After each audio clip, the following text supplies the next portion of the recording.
Okay, so I have something extremely interesting. These are aviator headphones, so pilot headphones. I think it's a Lightspeed Zulu. Someone just gave this to me here at Toronto Auto Fest. First time trying these. These are super cool because they actually require this sort of command module here, which is battery powered in order to fully operate. So you do have to turn it on in order for these to work.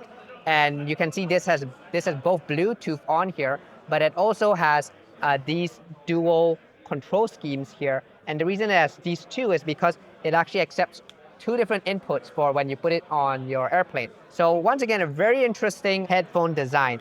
In terms of the isolation, obviously it's more of a pilot headphone. The passive isolation on this is extremely good. It fits very, very nicely on my head. The pads feel very nice. It just seals nicely. The passive isolation is exceptional. I'm here in a pretty busy environment, and once I have this on, it's just like almost everything cuts out except for voices. And that is the one thing I will say, people nearby, the voices do sort of come through. When I do turn it on, ANC obviously activates on this headphone. And yeah, the ANC is also, once again, very, very good. Really more focused on that lower mids, that or low bassy energy environment. Not so much that upper mid sort of vocal region. And then you can look inside the cups here a little bit. You can see sort of some of the baffling and acoustic material they use to try and isolate it as much as possible. In terms of sound, this is actually one of the most interesting sounding headphones that I've come across.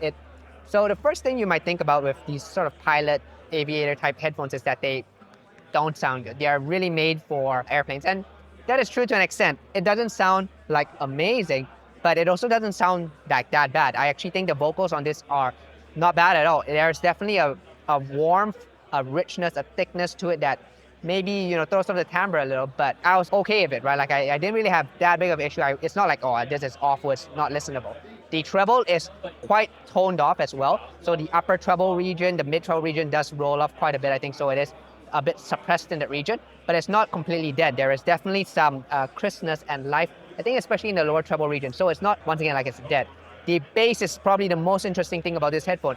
It feels like it's almost out of phase, like it's coming out of like nowhere, and feels very disjointed from the rest of this headphone sound in the mid-range and the treble. So there's definitely a weird coherency issue there. And as far as the imaging comes, the imaging on this headphone is also one of the weirdest that I've ever had. It's like holographic, but in a way that's very incoherent. And I can't explain, I really just can't explain it. But otherwise, as far as a pilot headphone goes, I think this is not bad, honestly.